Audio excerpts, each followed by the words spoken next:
We'll start with a question. Does anybody of you guys know what this is or that?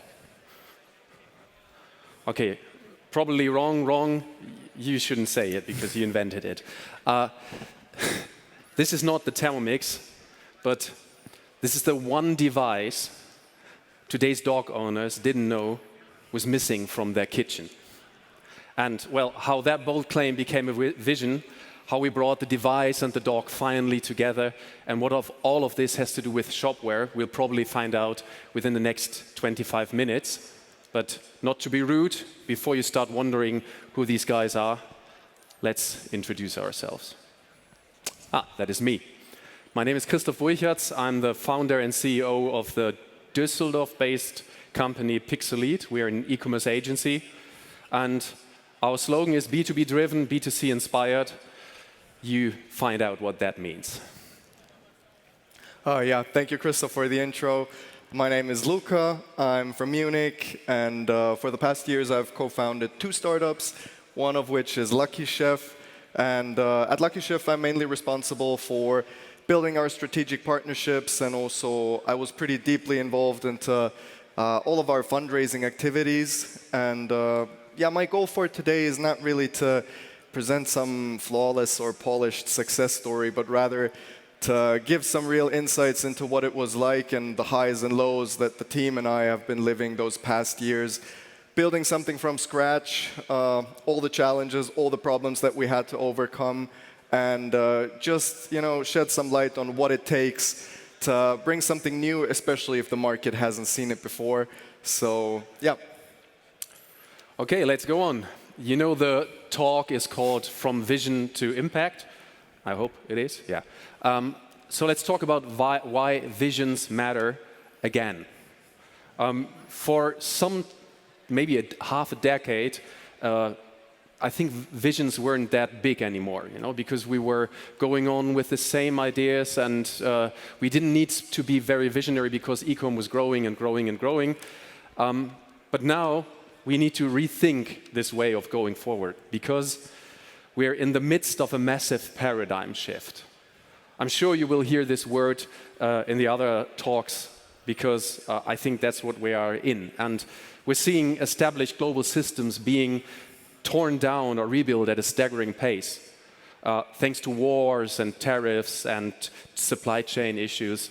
Then an overwhelming wave of Asian companies and players like Temu and Shein. And AI, in my opinion, is the fire accelerator to make this drama even faster. And what is the consequence of this? The tried and tested concepts are hitting their limits. Continuing down the same path is not an option anymore. Well, let me go back because my notes are there. 4 examples for why the tried and tested concepts are hitting the limits. First, paid AdWord costs. I mean, there was a time where it was spend more, earn more. We were throwing out the paid AdWords cost and we were gaining more revenue. That doesn't work anymore. Or the dominance of marketplaces. I know many of you are thinking, let's go to the marketplace, B2B marketplaces. But at the end, you leave your brand vulnerable. You lose your independence. Yeah? You just go to someone else who is doing your business. This was my favorite one, the one-size-fits-all customer service. I won't comment that. I think we shouldn't do that anymore. And the over-reliance on discounts. You see it everywhere in the big stores. There's discount over discount over discount. But that doesn't bring us any further. So we can say continuing down the same path is not an option anymore. And so if we cannot rely on this tried and tested out routines, what should we do?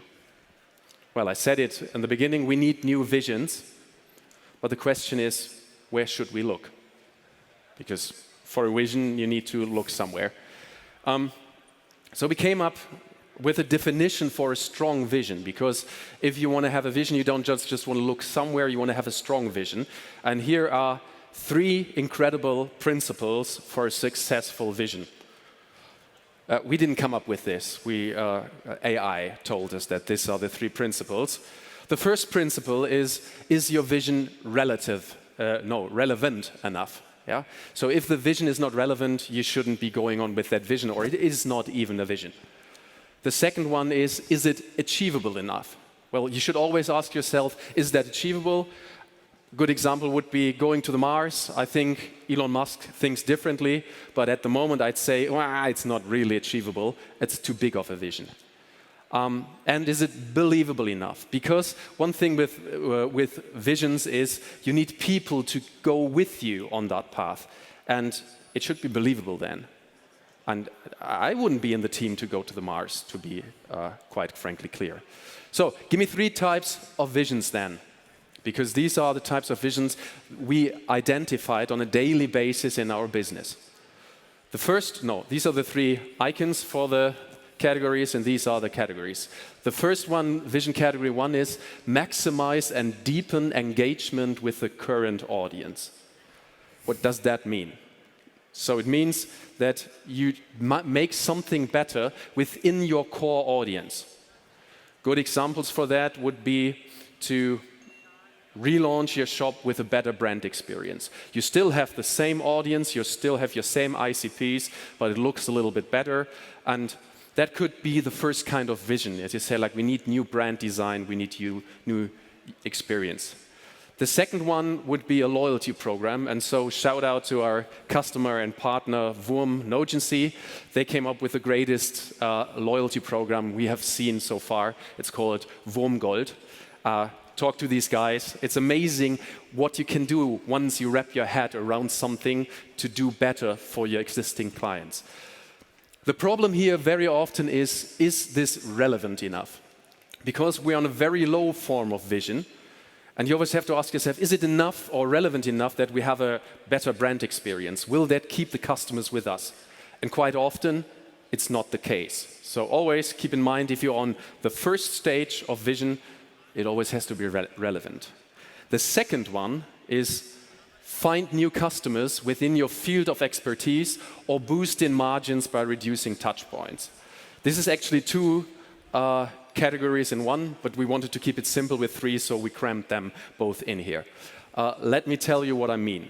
The first one, find new customers within your field of expertise, would be, let's say you're a B2B company, and you have your main customer group. I'm pretty sure that underneath or in there somewhere is a field of customers you don't cater to at the moment, or not enough, because they're not your main customers. Our customer, Paulmann Licht, for example, they have a B2C shop, and they have the retail like Obi and Baumarkt, where they sell their products. But in between, and they call it B2C Pro, we call it B2B Small Business, are the landscapers, for example. And they are businesses, but they buy bigger installations of lighting solutions. And these ones weren't catered to exclusively. They could only shop in the normal shop, and they had no connection to you in a better B2B process. So they saw this new segment that they didn't cater to enough, and they built a B2B portal, and it is very thriving. Talk to these guys if you have the chance. And the other one would be, dedicated B2B web shop for a special customer group. That's what I just said. And the second one is, for example, a self-service portal for spare parts. And this is another name for cut the man in the middle. Yeah, this reducing the touch points. This is what we see very, very, very often. There's producers of certain goods. They're in the classic B2B field. They have like a merchant chain, and at some point they say, like, can we somehow boost our margins? And the best way to boost your margin is to cut the man in the middle. Yeah, but the problem here, cutting the man in the middle, is you need to do the stuff the man in the middle is doing at the moment. That would be first level support, retours, and talking to the customer. And I know many producers who think, yeah, I don't want to talk to the customer. So this is the second highest challenge here. The next one will come soon, but the question you always have to ask yourself, is this achievable enough? And building a self-service portal, if you have, for example, 100,000 spare parts, is quite a big challenge for many B2B players. So always ask yourself, is this achievable enough? Can I achieve this vision? And the third one, and the most special one for today, because Luca and his team tackled the hardest of the 3, is tapping into completely new target audiences. That would be create a brand new innovative product and move, for example, from B2B to D2C. And from my understanding, that's what you guys did. The question here, is it believable enough? Because when you change from something in a radical way to another field, the guys around you might say, like, I don't believe in your vision. I just don't want to do this with you. You cannot sell your idea within your company. That is the biggest problem here. And you guys can, in Germany, I would say, sing a song about that.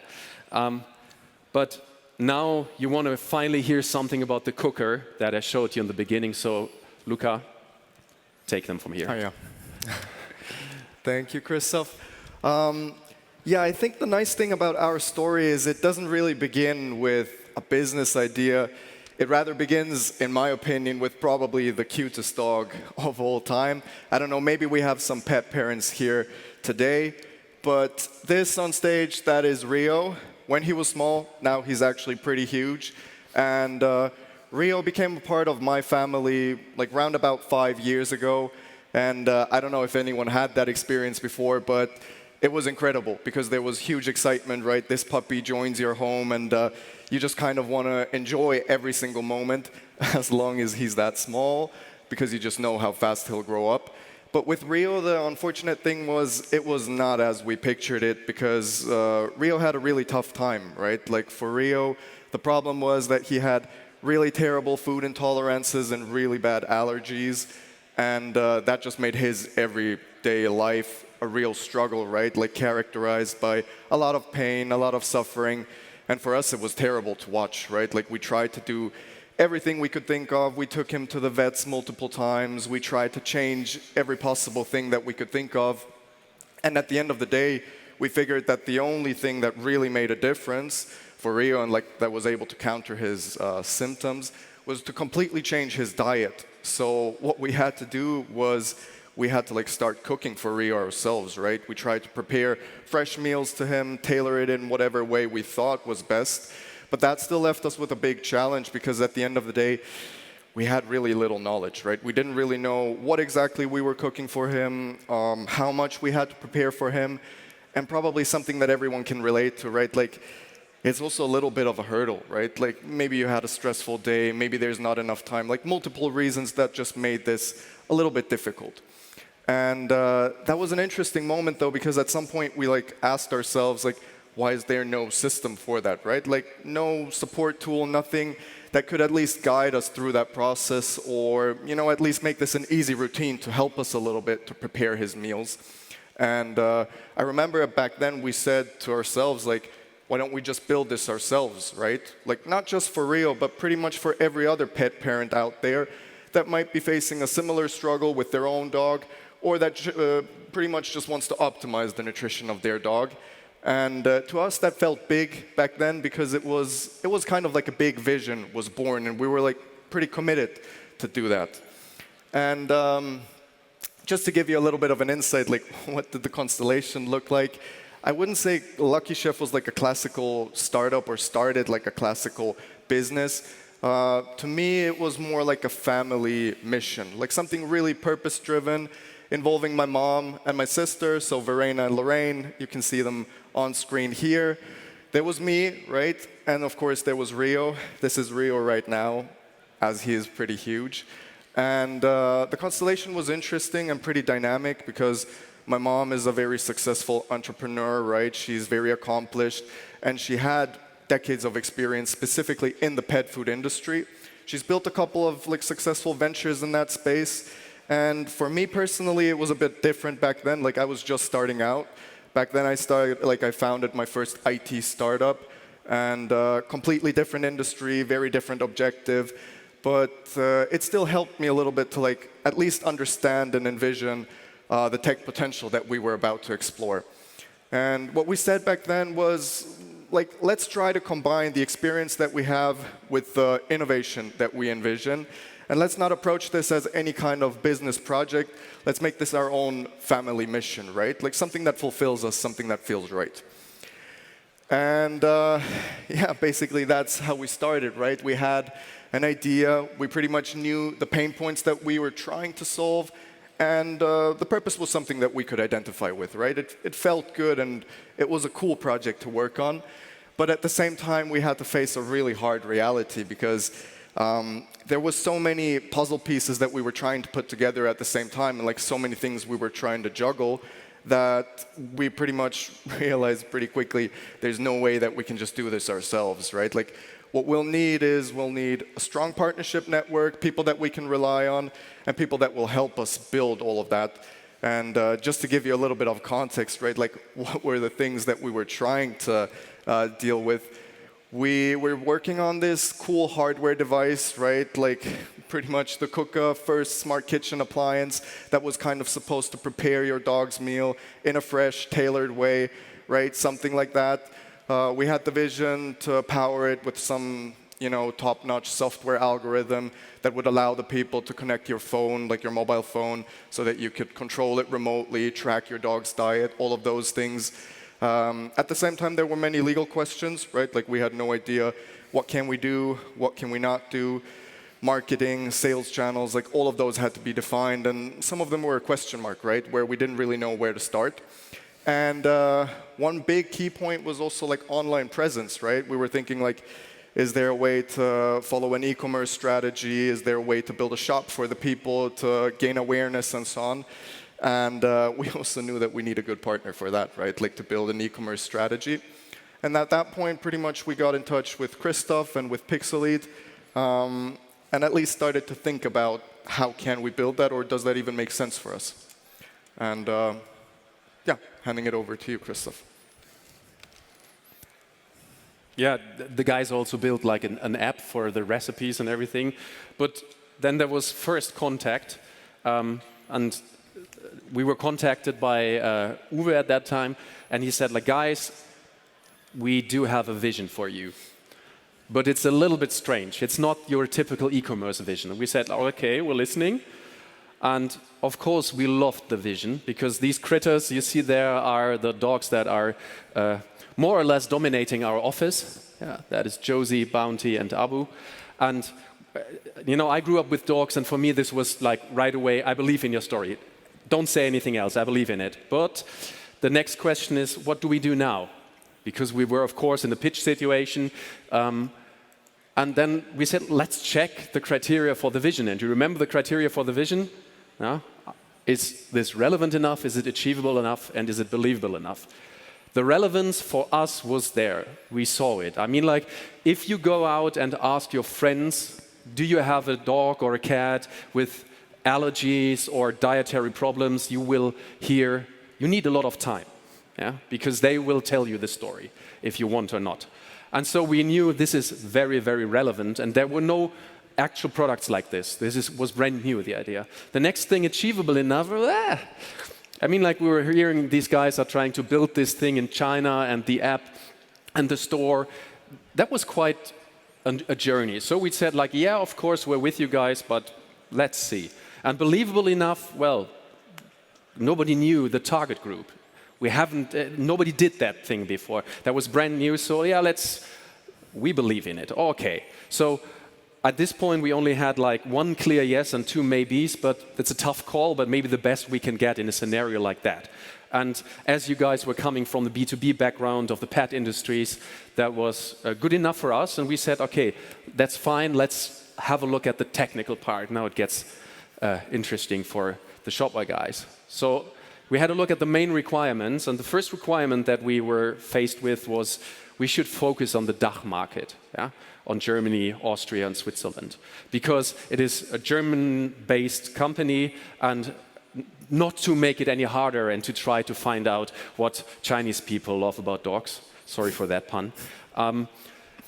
Next thing was we need a modern technology stack, and that was the first time, actually, we were talking to a customer about headless with a good argumentation, because they said, like, we are going to do the Internet of Things. We really want to do that, so we need some kind of headless approach. And we said, like, hey, that's really true. Headless works out here, so we have all the APIs ready, and we could connect your CookA with the shop. Never did that before, but that would be really great. Next thing is multi-language. we started out in the DACH region, but we wanted to go to different countries, to France, Spain, Slovakia, and the US, which kind of is a different thing right now. And then, of course, B2C and B2B functionalities, because we wanted to go into the B2C, or to be more precise, into the D2C market. But we quickly found out there is a B2B side to it as well. There is huge chains of in the pet foods industry, and you said maybe not in the first approach, but maybe later we need them. So B2B functionalities and capability was big on the list. And the third one, because time to market with a product like this is very crucial, was out-of-the-box features. And we just don't want to build everything on our own. We need plugins and ready-made stuff because our plate is already bursting full of everything else. Okay, we thought this is a wider range of requirements, and so we need a jack of all trades for this journey. So a jack of all trades is Hans Dampf in allen Gassen, if you're not familiar with this. And in English there's a saying, it says a jack of all trades is a master of none, but oftentimes better than a master of just one. And I love this saying because I think this is written for Shopware, because Shopware, in my opinion, is not a master of one. Yeah? There's nothing where Shopware is the best system, sorry guys, in my opinion, yeah? Where you can say like nobody can be at least at the same level, but they're very, very good in many of these niches and many of these products that we needed. So we kind of said that would be our approach. We'd go with Shopware, and we'd probably go with pixolith at that moment. And question is, what did you guys think? No, I mean, you know, for us, like, there were a couple of nice options that we had. There were a couple of good companies in the e-commerce space. We had a few shop options. I agree with what Christoph said. But for us, it didn't just come down to, you know, like every single tech detail or just pure competency. Because it was like such a family-driven mission, we also said, like, at the end of the day, we want someone that is competent, yes, but we also want someone that really, let's say, matches our energy and like where we see they have the same level of passion as we have for what we're trying to achieve. So I would say with Christoph, pixolith, and with this approach that we chose at the end of the day, we felt like there is enough drive to make it happen, right? Or at least, you know, to give it a shot and to try it out. This is probably something that everyone can relate to, like every entrepreneur that has either built something in his or her career, or maybe someone is in the process of building something. It's like you take 3 steps forward and then you fall 2 steps back, right? This is something that followed us for a long time, right? Like, you know, you achieve many things and you get things done. You try to coordinate many things. As Christoph said, we had so many issues, so many challenges. The hardware team was in China. We had our veterinarians, right, that were working on formulation and creation of recipes for the dogs. We had a software team. All of that had to be synced, aligned, and we were really aiming for something flawless, right? So it was difficult, it was complex, but we had really, really good progress. We really advanced nicely, but at the same time, like, I really remember every single week something else popped up, right? An issue here, a delay there, some timeline that was not kept. So it's just something that you accept and you go through, and I guess that many people can relate to that. You know, anyways, what every entrepreneur is working towards, every startup team is working towards, is launching the product, right? Like, you want to hit the market and you want to see it be successful. You want to see it skyrocket. And I remember that moment for us, right? The team was hyped. I was super excited. Everyone was super proud because we did a good job. Like, we were all the way there. And the shop went live. The product was ready to be shipped out. The software was functioning. Everything was there. And last year, we finally launched the product. But that didn't really go as we expected. You know, like, nothing skyrocketed. The numbers were increasing a little bit slow, and it was something that hit us a little bit, right? It was kind of a wake-up call, like, okay, like, launch does not automatically equal traction and success. And for us, it was important to analyze, right? Like, why is that? And the thing is, we thought that everything was crystal clear, right? We thought we did our homework, we put in a lot of effort, like it must be clear for the people and like there must be market demand for it, right? But at the end of the day, like taking a few steps back would have helped us from time to time because we were so focused like from a development and business perspective, right? We had all of the key elements in our mind and we had our view on it. But especially if you're trying something completely new, the most important thing is market validation, right? So sometimes it makes sense to slow down a little bit, to get some customer feedback, get some early opinion of users on it, right? And validate, is this really going to hit the market or is there something that we have to fine tune? And because we were under a lot of pressure and just how it is, we didn't do that enough. And then we had to find out after launch, right? That communication was not fully clear. That the people were lacking a little bit of trust, and also that it's not an impulse buy, right? Such a hardware device, it's usually not something you just go out, purchase. It works a little bit differently, right? Like the people want to try it out, the people want to gain trust, the people want to interact with it, and that was a big learning for us. After 1 year, we said, okay, how can we improve this? What do we need to change in order to make this happen? And one big learning for us was e-commerce is good, online presence is great, but it also takes a little time to get to that stage, right? To build that trust. And for us, what worked best and what started to make the biggest change is allowing the people and giving them the opportunity and the possibilities to interact with the product, right? To see it, to ask questions, to test it out, and to really see if they get acquainted with it and if it's something that they feel comfortable with, right? Yes, and if you want to have photos of those contacts to customers, we have a lot of photos from our company, in our agency offices, because we had like show cookings there. There's a video at the end, and you can see a little bit of that. And I also made a drone video zooming in, which is really fancy. And it showed us that many of the things we thought were crystal clear weren't crystal clear, and other things we didn't think about were actually the case. And that was a real nice getting together, and also having dog people around is a crazy thing. The second learning is the hardest one for us. It was like mixing physical products, digital products, subscriptions and vouchers all in one is insane.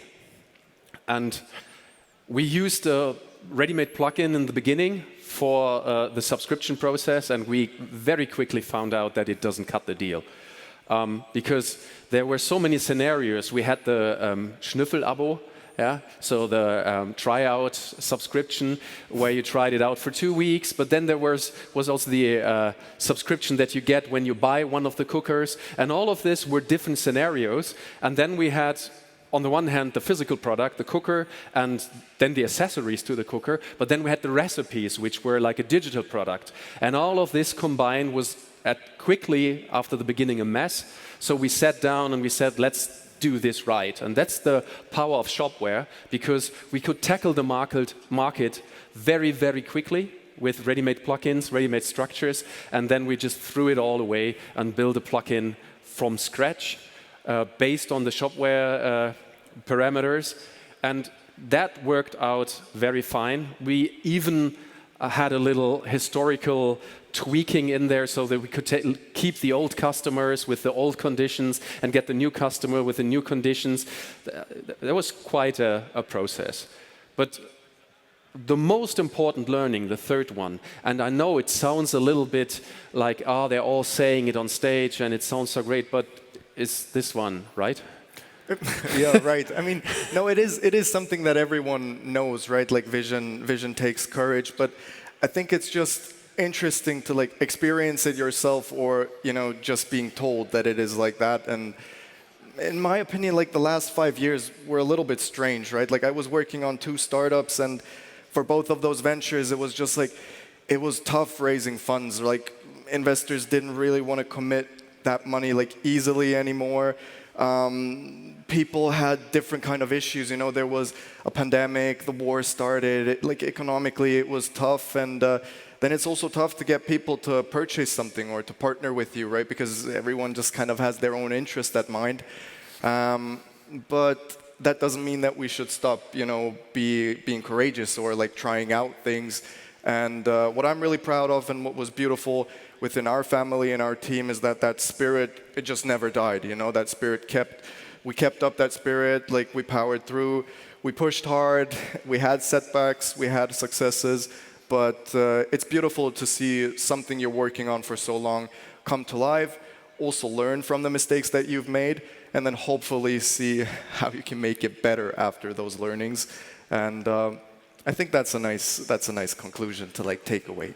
Yeah, and we had that first row seat into seeing the struggles of building a new product, even if you have all of that knowledge from that branch and from that all that expertise. But it was also great because it was more than just another shop, more than just another system, and we happily engaged in that one, although it was sometimes a roller coaster up and down. So now, what are the learnings from the last 28 minutes? I think it's 24 minutes, but let's keep it like this. First learning is we need more visions. I think so. Go out there, get your visions done, even if it means you have to be courageous. No, honestly, I mean, the moment you sat there and you said, like, why doesn't anybody build that? I've heard that so often, that people are there and say, like, we need a new loyalty program. Why doesn't anybody do that? And at some point, Jonathan said, okay, let's do this. Come on. And this is the way we should think. Not about what's the next SEA strategy and tweaking, and just go for something new. Be brave, because if you don't change anything, you will be changed.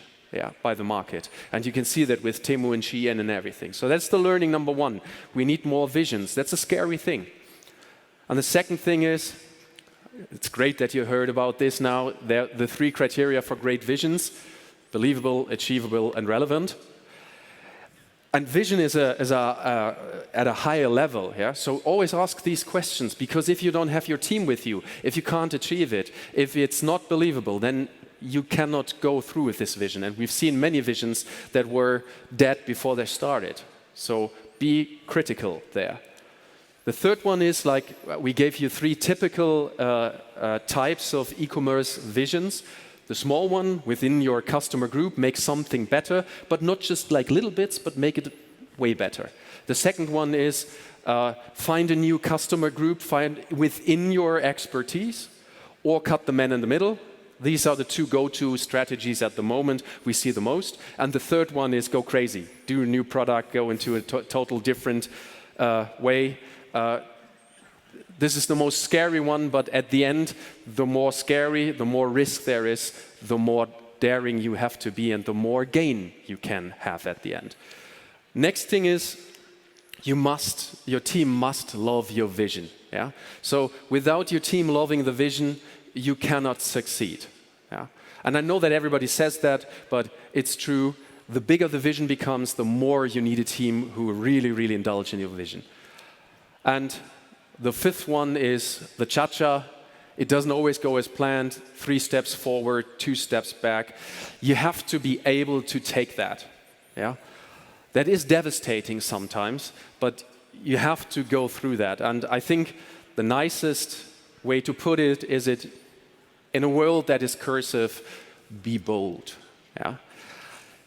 Our time is almost over, but being bold, Luca, did you like it?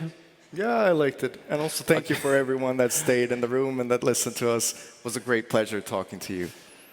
For me, it goes the same. I think it's a really nice experience talking to you guys and telling you about this project. If you guys want to hear more about it, if you want to dive into your vision, you have a vision somewhere hidden, you want to know how to impact map things or what SMART criteria means, just come and contact us. Yeah? And at some level we can talk about that. And now we want to make a selfie with us on stage because we like that very much. And you guys hopefully have nothing against it that you're in the image. Okay. Thank you, everyone.